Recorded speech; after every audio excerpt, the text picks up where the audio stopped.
What's up, Fairmers? Welcome to the Ferrum Athletic Company podcast. I am your host, Andrea Warner. I am also the co-owner and co-founder of Ferrum Athletic Company. If you would like more information on us, please visit our website at www.ferrumathleticco.com. And now, on to today's show.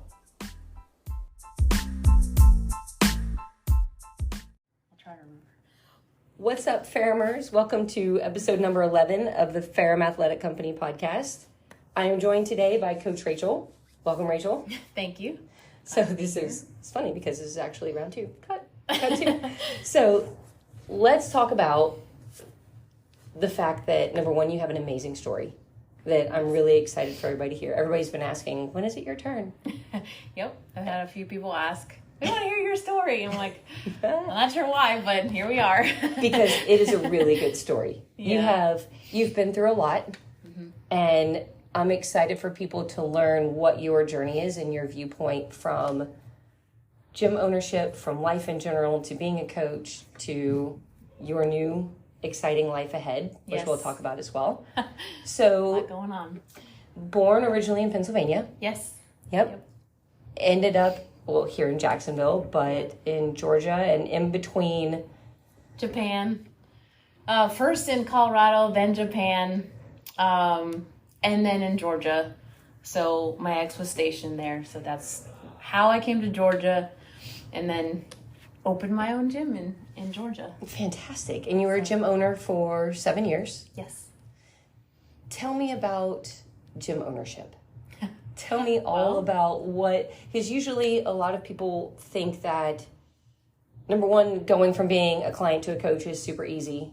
I love working out so much that coaching would just naturally be my next step. Right. And people who are coaches are like, well, I just love this so much that owning a gym should be so easy, and I get to work out all day long. Right. So let's talk about the truth behind it, owning a gym. Yeah, so that was me. I was the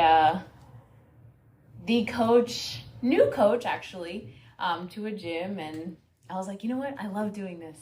And you've been coaching for what, 6 months? About 6 months, yeah. And decided to open a gym. Yeah, so I was, I had been doing CrossFit for about 3 or 4 years. Okay. At the gym I was at the time, they just kind of asked me, they were like, hey, have you ever thought about coaching? You're really good with people, and you help people at the end of class do movements and stuff, and we think you'd be really great at it. And I'm like, okay. So sure, why not? Kind of like that, which is funny because, it shouldn't always work just like that, but right. It did for me. That's where it started. So I got my certification. I worked there, as an intern before and then after for about 6 or so months. Mm-hmm. And then I was like, yeah, I got this. I can do this, which is so funny. It's funny because a lot of people think, and owning any business or especially owning a gym, people downplay, in my opinion, more than any other business. Mm-hmm. Very much so. They think, oh, you just work out all day. I remember one time someone asked me, they're like, so is this your only job? And I was like, yes. Yeah, right. I probably work way more than double you work. But anyway, it's such a misconception that it's easy. And I definitely found out the hard way. Yeah, so, because so many people that come to a gym, which it should be a great hour of their day. Yeah. It should be an amazing hour of their day. They shouldn't have to worry about who's paying the electric bill and who's renegotiating leases and who's going to get city permits and all of that kind of stuff. They shouldn't have to worry about that. Mm-hmm. But in that same regard, sometimes people see it as, because this is their ideal fun place to come in, that it's not really a real business. It's not really a real job. Yeah. So when they're asking like, oh, hey, why aren't you here all day long? It's like, well, sometimes I have to go to other meetings. Like we have big kid things that we also have to attend. Yeah. And being a gym owner is definitely not for the faint of heart. No, not at all. Not at all. Yeah. So, I dove into it head first. literally. And, had a few friends come over and start out with me. And, it was hard, but it was going as well as I think as it could have been. Right. Started slowly seeing people come in, they love the gym, and but it was so much more work than I expected. Not just coaching, but we talked about this before, I was wearing all the hats for a long, long time. And in fact, most of the time I had owned, I was the main coach, had a couple part-time coaches, but no full-time staff, which makes it, exhausting to do anything outside of coaching. And then, the little bit of nutrition I did there, who's cleaning the gym and who's doing the marketing and who's going out and paying the rent. Well, I did, so, Ooh, pick me. Yeah. Oh, that's me. So it just got so exhausting, and I got to this point where I was like, do I love owning or do I love coaching? And I was like, I love coaching, because I told myself if I could be a coach and do it full time, that would be, my ideal position for me. And that would make me the most happy instead of having to worry about all the things right. With running a gym. And that's kind of how, part of the reason how I ended up here. And I remember my landlord coming up to me, and he was like, okay, you're renewing for another 3 years. And I was like, actually, no. And I'm out. I was like, I think I'm done. And he's like, oh, okay. It's not that the business was not going well at all. It was just, I was tired. And yeah, it's a lot, because you don't get, when you're the owner that's working on the business and in the business. And I think this is something that people also totally misunderstand, is that when you see an owner on the floor, they're working in the business. Right. When you see the owner doing marketing, attending meetings, replying to emails, making phone calls, going out and doing public speaking, going out and doing community service, that's working on the business. Right. And it's really hard when an owner is responsible for both. Yeah. And it becomes exhausting. And not many people understand that. They're like, I don't understand why you're not coaching more. Yeah. And it's like, well, there's a whole nother side of this. You can almost look at your business as a person with a name and a personality. And one side of the personality is like Dr. Jekyll, that's super happy, or Mr. Hyde, was it, whatever. Who was like, which one was a good one? You have the personality that's like the happy-go-lucky side of it, and then you have the personality that's like the holy crap, angry, hard side of it. Of course. It's very multi-personality, especially when it comes to owning a gym. Oh, yeah. It's exhausting. Yeah. And I think, being in this gym is great, because honestly, the less you see the owners coaching classes, the more successful that business probably is, honestly, because there's, they have staff. Yeah. And I think it's great. And people won't understand that because they just want to see you guys. Right. Yeah. But I'll say, because Sherry and I started out in your same shoes, basically. It was just the two of us. Yeah. And for the first 2 years, it was just her and I. And we coached every class from 6 a.m. until 7 or 8 p.m. at night. I mean, no air conditioning, in a very small room with very poor ventilation. Like, we've said it multiple times that we have no idea how we didn't end up in a hospital with some sort of like heat stroke or exhaustion or something. Because then you go home at night and you have billing to do. You have workouts to program that has to be in a computer. It has to show up in an app. Like, there's so many layers to making it look good and presentable. Yeah. And people just think it naturally happens, like there's a wizard. Yeah. And it just appears. I wish. There's a person on the other side of that. Yeah. So fast forward to you and Evan, your amazing husband now. Yep. Hi, Evan. Thank goodness. Yeah, we love Evan. Moving to Jacksonville, which this was your dream. Yes. Like, Wanted to be near the beach. If there was anywhere that we could move to, it would be St. Augustine. Yeah. Right? Right. And you guys did it. So you were very much a person that's like, you know what? Hey, I'm going to go open a gym. Head first. Dive in. Yeah. Hey, I'm going to go move to the beach. Head first. Dive in. Right. You, just like Eric, responded to our Indeed ad. Yep. And Sherry and I spoke with you. You came in. You met with both of us. You met with Melissa. Yep. And I remember one of the first things you telling us was, I love coaching and I want to coach. I want absolutely nothing to do with running a business. Yeah. We're like, yep. Fantastic. Let's make this clear. Let's make this really clear. And the honesty was so appreciated. Yeah. And fantastic. Because, I mean, there could be people out there that once owned a business that walk into their next job that feel like they still should be wearing some of those ownership shoes and be like, well, that's not how I would do this. But No. you're not that way at all. Like, I'm not not. at all. Not at all. You're like, I'm like, this is great. I don't need to worry about that stuff. You guys got it, right? You're like, you're good. I'll see you later. Yeah. Good luck with that. Yeah, I just had, I just understood, like, what was, best for me, what I loved most and what I did not love. And that was super clear to me, I was at this point in my life where I was like, I had met my husband, I got married, and I wanted to see my family. I wanted to be able to go home and, see my family if I wanted to without being like, oh my gosh, well, who's going to run my gym? Like, what am I going to do? Yeah. So, yeah, because when you're the owner and you don't have much help, there's no leaving. Yep. It's like, I got to go to work. I got to go to work. Like, I know my family. There's no time off. There's no time off. My family used to come down and visit me when we first opened, and I saw them in the evenings when I went home, and we ate dinner together, and then I was back on the computer. I was like, guys, I'm sorry. It'll eventually get to the point where I don't have to do this. Yeah. But right now I have to do this. Yeah. Yeah, it's very difficult. Very. And, speaking of that honesty, when we spoke with you, we were very honest about our vision. Mm-hmm. Like, hey, this is where we're heading. This is what we see. This is what we would like to do. Mm-hmm. You were 100% on board with that. Yeah.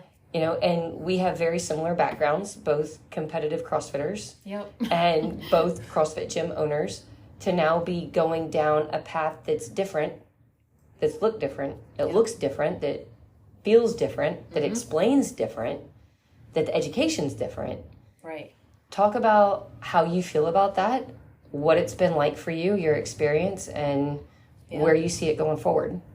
Yeah, so, being a competitive CrossFit person and, pushing that on all the athletes that used to come to my gym, it was different coming here, but it was honestly just a relief, like, to be like, okay, put that side of me away, that competitive side of me away, and just focus on moving well. I'm in my 30s now, luckily I don't have any major injuries, but I'd like to keep it that way. Right. I'd like Absolutely. to just be healthy, not working out 3 hours a day or whatever it used to be is nice. It's, it's nice not to have to think that way anymore. And have so much pressure and stress to beat a previous time or beat a previous weight. That wears on you. It does. And even just coaching people is so much better because anybody in your class, I can relate to most of them, whether it be it's their first day or I don't know, they've been there for years. I can relate to both of those kinds of people and be like, hey, focus on how do you feel and focus on your tempo and your strength, and don't worry about dying, being on the floor at the end of your workout. So it's just so much better for people. And one of the things that we changed is like prescribed weight, for example. Yeah. We don't have a prescribed weight. It's our coach's job to explain how it should feel. Yeah. We use an RPE, a rate of perceived exertion. Mm-hmm. Like, hey, I want this to feel like a 5 out of 10, meaning when you get done, you should feel like you could do another 5 reps. Right. When you start talking about basing things off of feel, people start making smarter decisions. Yeah, they do. When you throw a number up on the board, hey, this is the prescribed weight, 225, 155. Mm-hmm. People are like, I need to do that. Right. I'm like, well, that's too heavy for you. No, I got it.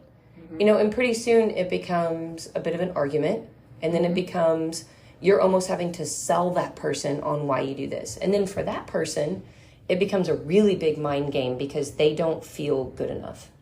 Yeah. You know, it can really mess with your emotions. Yeah. Defeated and all that. So taking away those numbers, I have noticed with my classes, it's like, I'm going to do this weight today because, you know, this is what feels good today. And it could be different from day to day. And that's the whole point. You know, today I was stressed. I didn't eat very good. So I'm going to go kind of lighter, focus on my reps. Instead of being like, well, I need to do 155. If I don't do 155, I'm a failure today. Yeah. And the last time I did this workout, I did it at 225.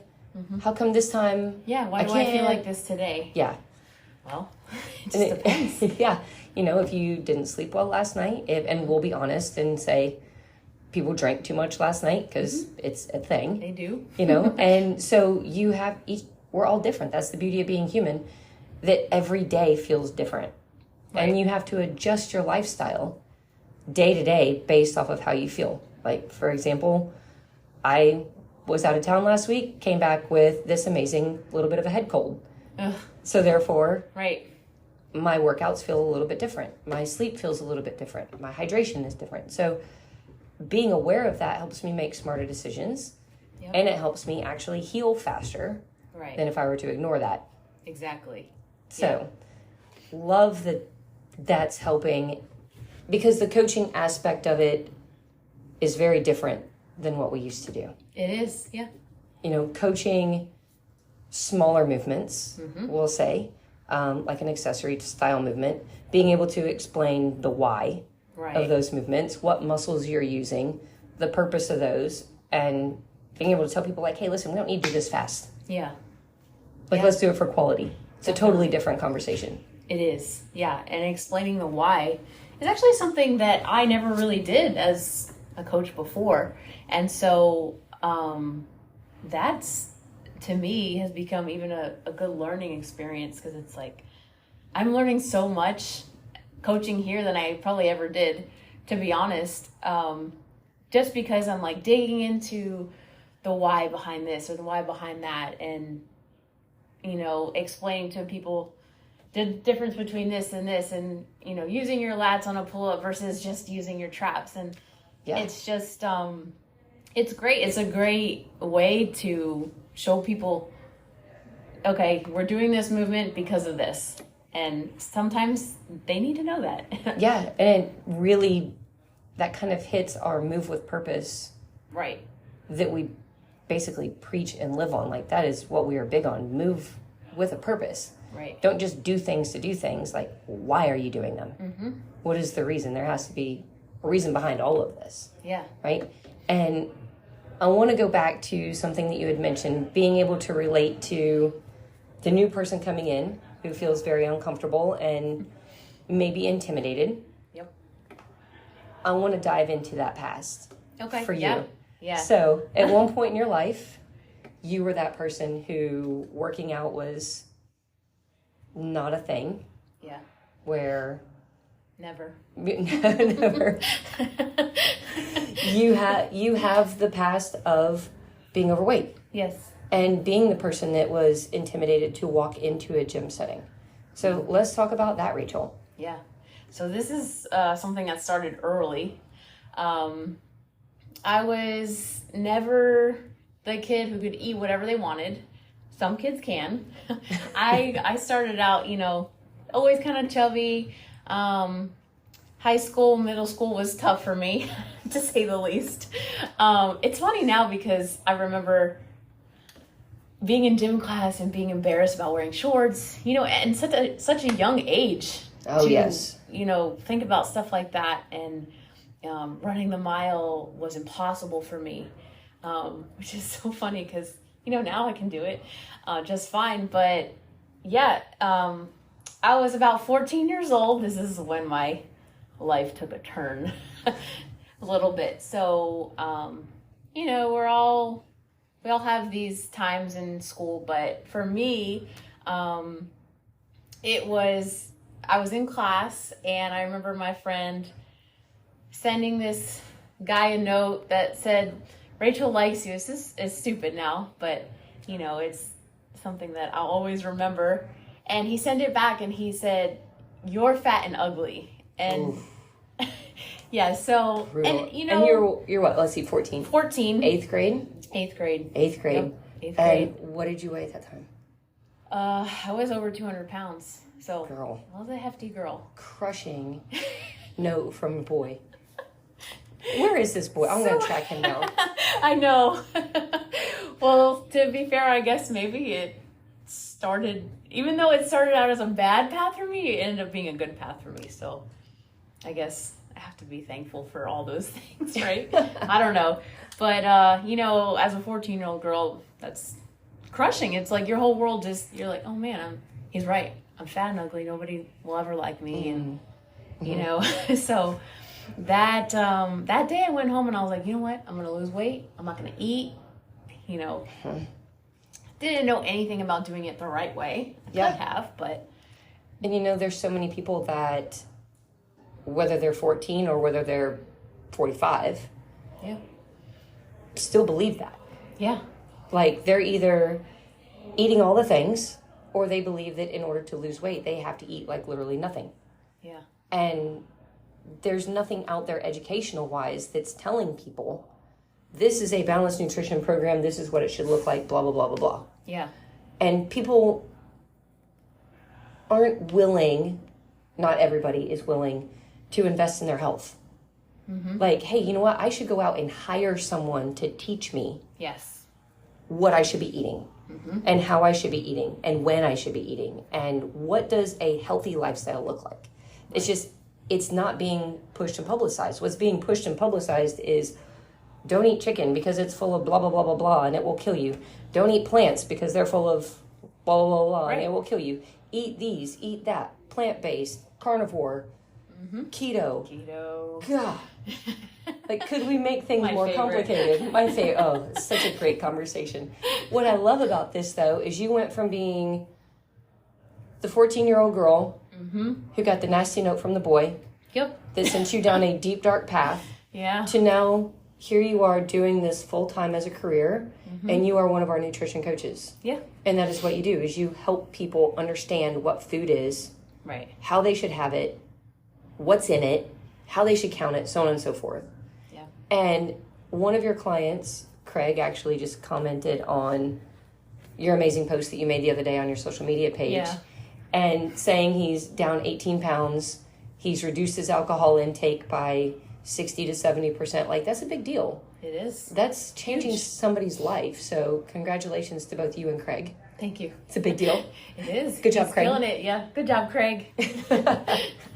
So if we go back to your deep, dark hole. Yeah. And not eating.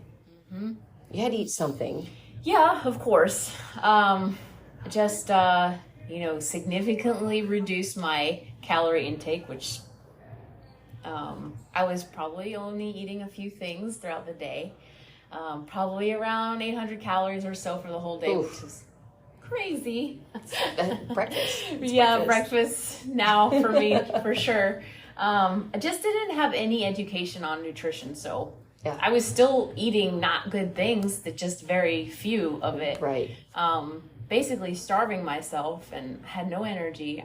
I mean, I remember being in school, walking up the stairs, and I'm like, out of breath. I say, what was your life like during that time? It was crazy. I remember being hungry, but being like, but it doesn't matter. You know, it doesn't matter. I need to lose this weight. You know, nobody will ever like me, that kind of thing. And as sad as it is, it, you know, brought me to lose a lot of weight. I probably dropped down like 115. Wow. Within 5 or so months. Wow. That's a lot of weight to lose. That's a lot of weight, especially at that age.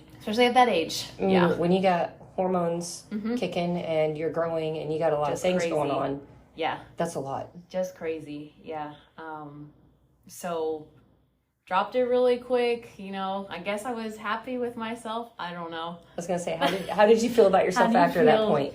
Well, you know, I was like, okay, yeah, finally I'm wearing clothes that the other girls are wearing, and I was happy with how I looked, but I was at this point where I was like, well, do I keep losing if I eat this way, or do I need to add more to stay at this weight? I had no idea.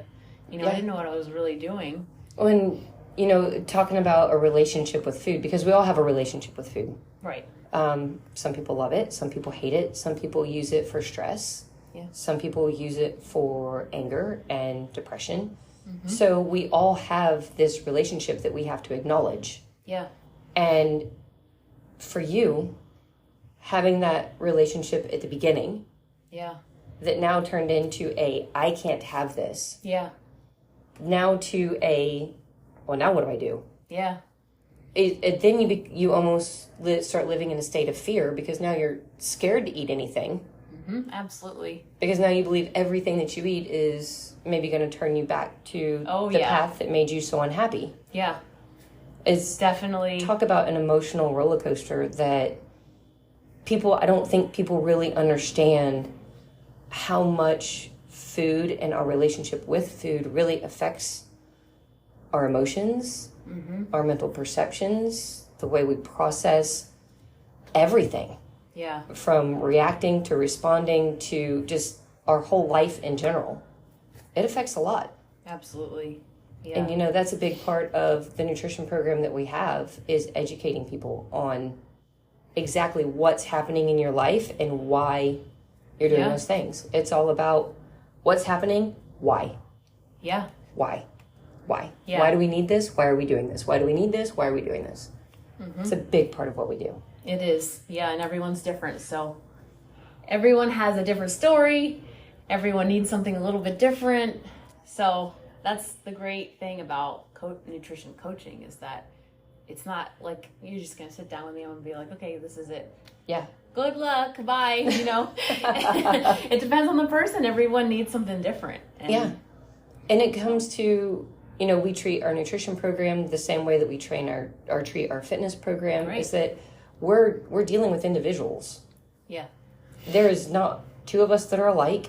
Mm-hmm. The way you handle a fitness routine is going to be different than the way my body responds to a routine. Right. You and I could do the exact same program, eating the exact same things, and we're going to look totally different. Right. Totally different. That's right, yeah.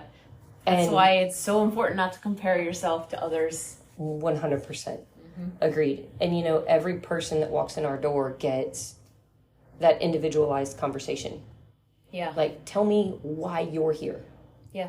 What do you need? Like, what are you looking to get out of this? Like, how do you want to feel? What is your, as we can call it, a dream state?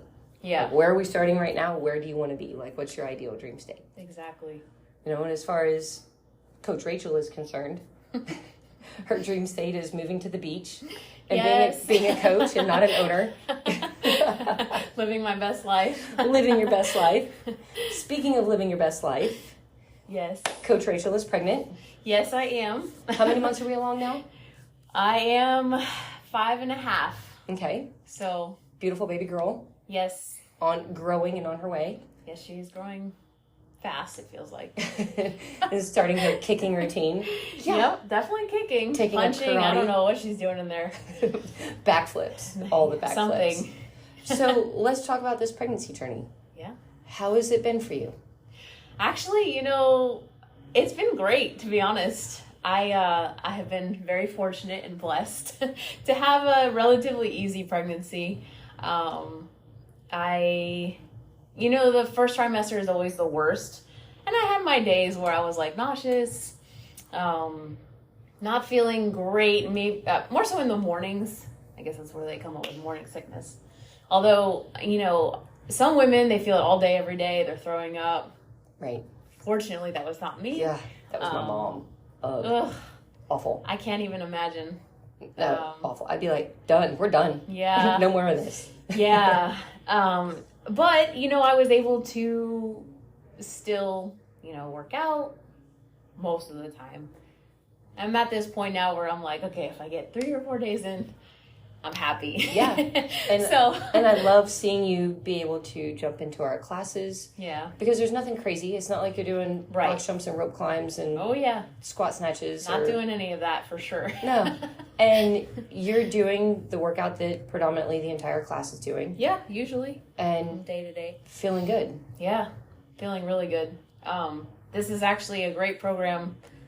I still have to modify a lot of things just because can't be on, your stomach at this point, and certain things like pull-ups need to be adjusted just because of the stretching. Right. You have to be careful about coning and things like that happening. Right. So paying attention to your breathing and your heart rate. And yeah, that's another thing. Things are slower now. So which definitely dialed it's it back. fine because it's like I feel like I'm getting sort of a break. I'm like, okay, I can just like have fun and not worry about being able to do 5 pull-ups in a row today. Instead, I'm just doing, what I can. Yeah, absolutely. So. Yeah. Well, I'm excited. I cannot wait to meet little beautiful baby girl. Yes. So, but we can definitely wait another 4 months so she can just hang out in there. We can wait. Yeah, we don't want her out now. That would be a problem.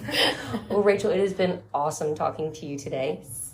And we are so glad that you're a part of our team. Thank you. And for anyone looking to search you up on social media, do you know your social media? Yeah, actually I do. So, I made this name a long time ago, but it's Rachel spelled wrong. RayChyl. Don't know.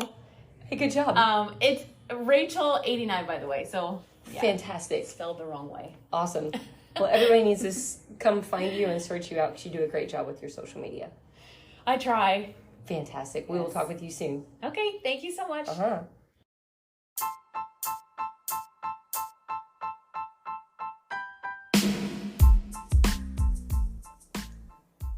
Thank you for listening to this episode of the Ferrum Athletic Company podcast. If you like the show, please leave us a review, share it with your family and friends, share it on your social media platforms. Our mission is to build better humans through the education of health and movement. If this resonates with you, please shoot us an email at forged@ferrumathleticco.com. Follow us on social media, Facebook or Instagram at Ferrum Athletic Co. And we will see you all soon. Thank you for helping us to build better humans.